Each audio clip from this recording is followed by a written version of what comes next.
Okay, well, there was. What are some of the speculations as to what this record could actually be? Okay, Because well, this is what people thought for 37 years. Right. Well, like I said, we thought that it was some kind of copyright trap. In fact, we had it. We used to have a Bubbling Under book that was separate from the Top Pop singles. Now everything is put together in one book, but we actually had a separate Bubbling Under book for years, and we always list bios, artist bios for every artist. And of course, we couldn't do anything for DA because we didn't know anything about him at the time. And we even put a little note in, I think, one of the last editions of the Bubbling Under book saying, we will offer a reward of $50 to anyone who can produce this record. And when that didn't work, we decided to drop it from the book. And unfortunately, we didn't get this information in time for the new Top Pop Singles book. Oh. However, I think it probably will be front and center on the next edition. So On the cover, probably. yeah. Joel said we should put this thing on the cover. Well, there is no record to put on the cover. Oh. But we did get a copy of the song. Before you even say what the song was, what were people guessing as to what this record actually sounded like? Well, there were some guesses. There was a Rascal label that I think perhaps did some punk records or something. And for the longest time, we thought it was maybe some kind of there was a female punk band out of Chicago named DA that recorded in the early 80s, but they actually went on record and say that they never did a song called Ready and Steady. So, Oops. yeah, they actually came out and said that. And then we did.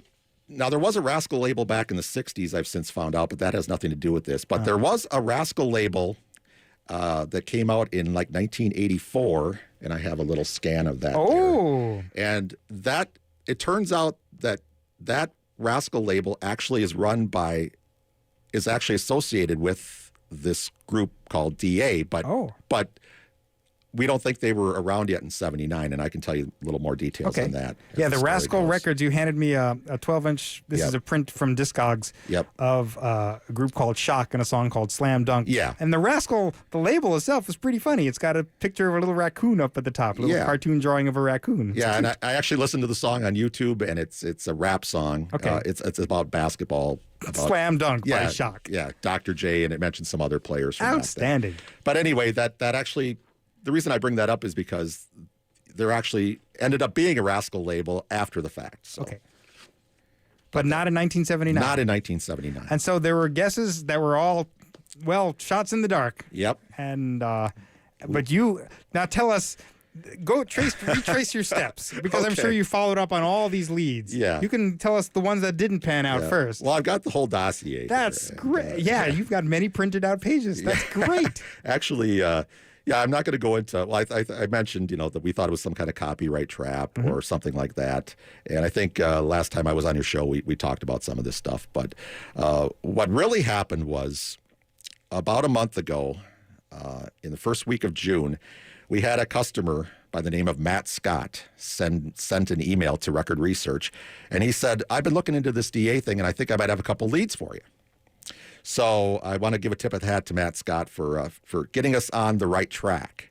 But I actually went and followed some of the leads, and it turned out to where we're sitting here tonight, ready to actually play the song that we thought for 37 years did not exist. Wow! So I can kind of tell you where those leads led to. It turns out that on the internet, you can go to the Copyright Office, the U.S. Copyright Office, and there is a song called Ready and Steady listed there with a year written 1979, but it wasn't copyrighted until 1986. So, but it lists two writers. It listed a Dennis Armand Lucchese, Dennis Armand, D.A. in quotes. Oh, that's encouraging. So that actually was on the Copyright Office record. It was Dennis D.A. Lucchese and another guy by the name of Jim Franks. Well, it turns out that Dennis Lucchese actually passed away back in August of 2005, and somebody actually posted his obituary online. Oh, okay. So obviously we weren't going to get in touch with him. No. But it turns out that Jim Franks is still very much alive. And he lives out in California, and he actually has a weekly radio show. You'll like this, Ron. He has a weekly radio show on non-commercial radio. Wow! Called Pioneers and Prophets, and he plays a lot of jazz and blues stuff from the 50s and 60s. That's awesome. Yeah, I actually did listen to the show, and it's actually a pretty good show. But anyway, it's on a small station out in Ukiah, California, which is out near the Bay Area. Nicely done, Jim Franks. Yeah. So anyway, the guy said, well, he gave me the name of the station. He said, well, why don't you maybe call the station? And so I did that. I called the radio station on a flyer. The guy on air answered the phone, and I asked if I could speak with Jim Franks, and he said, well, Jim is only here on Wednesdays. He does a show on Wednesdays. He does something else during the week. But I know the guy, and give me your number. I'll have him call you. Mm-hmm. And about an hour and a half later, the phone rang. Wow. And it was Jim Franks. And did you tell him why you wanted to talk to him? Yep. I told him the whole story. He was actually surprised to find out how much information I already knew. Ah. So he's a pretty private person, and I don't want to go into all the details on the story just because like I said, he's a pretty private person. But he did confirm that he and Dennis Lucchese actually did write the song "Ready and Steady," and it was the one that appeared on the Billboard Bubbling Under chart on the Rascal label. And so, of course, my first question was, well, do you have a copy? Sure. I explained that Joel collects all the records, and this is the only song that we could never find that made the Billboard charts. And he, again, was surprised that anybody even cared about that, to be quite frank. But I said, it's been quite the mystery all these years. And I told him a little bit about some of the speculation online and stuff. And he said, well, I'll tell you the story. And he was gracious enough to tell me the story. And it turns out that there was a record promotions guy who somehow got to see their band. The actual name of the band was D.A. and the Dukes. Okay. And they played out in the Bay Area. They played local bars and clubs and stuff like that. Mm-hmm. And it turns out that this record promo guy with not one of the huge labels, but it was a pretty major label, he told D.A. and the Dukes that he thought he could, if they recorded some songs, he thought maybe he could help get them on the charts. Is basically the story in a nutshell. Again, I don't want to go into all the details, but as much as you feel comfortable sharing. Yeah, the band was a bit skeptical about his ability to do that. Here comes a big promo guy saying, hey kid, come with me and I'll get you on the Billboard charts. Sure. Well, it turns out that he did. Mm-hmm. And even though they did not have a record, they did record some songs, and these were recorded in 1979. And one of those songs was titled Ready and Steady. Mm-hmm. And it turns out that somehow the promo guy was able to get the song onto the Bubbling Under chart. Probably wasn't able to get it onto the Hot 100. That might have raised too many eyebrows. Yeah. But like I said, the Bubbling Under chart at the time was kind of buried in the middle of the magazine. You really had to hunt for it to find it. And it was almost always at the bottom of a page, along with the book reviews and stuff like that. Yep. So it was, it wasn't easy to find. So anyway, lo and behold, he got the song onto the Bubbling Under chart, even though there was no record. So I asked him about the Rascal label. Mm-hmm. And it turns out that the Rascal label at that time did not actually exist as a record label. It may have existed on paper somewhere. And like I said, they were in 1984. It actually did show up. Okay. And it turns out that it was a relative of one of the guys in the band that had the label. But anyway, I did ask him about the Rascal label, and he said Rascal was somebody's dog's name. And I'm not sure if it was the promo guy or one of the other guys that were involved with this. But were the guys in the band sort of in on it? They looked and no, they were more. It was more. I think it was more the promo guy. That told him he could. He made a lot of promises to these guys, and it's a familiar story in the music industry. Sure. Hey kid, come with me and I'll make you a star, that kind of thing. Yeah. And obviously it didn't pan out, but they did record the songs, and the song did get on the Billboard charts. Again, this is 37 years ago. 37 years ago. Yeah, 1979. How many, did you ask him how many songs they recorded? Yeah, he actually did send me. He sent me like four 3 or 4 different songs that they recorded, including another alternate version of Ready and Steady. It's more of a like a demo version. It's got you hear the tape player going back and stuff like that. Anyway, so I asked him. I said, well, since there was no record, can you send us a copy of the song? And he said that he had it. He had a copy on cassette. Ooh. So he said that he would dub it off onto a disc, and that's about a week later.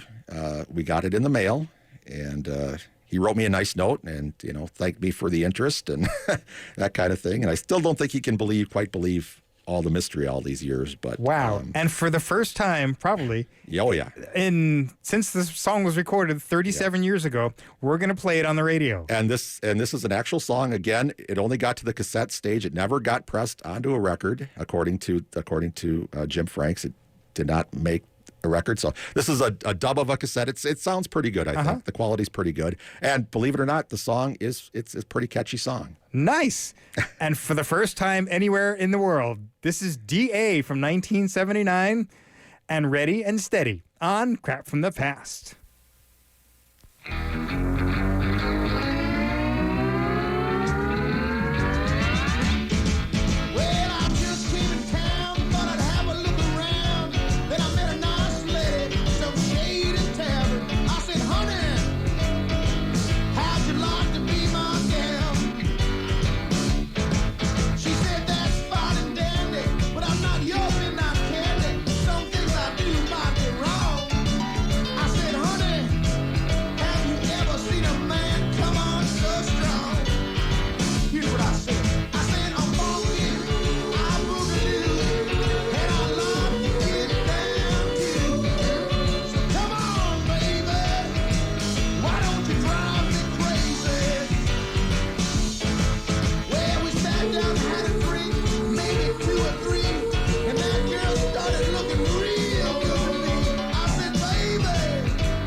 Oops, that's how it ends.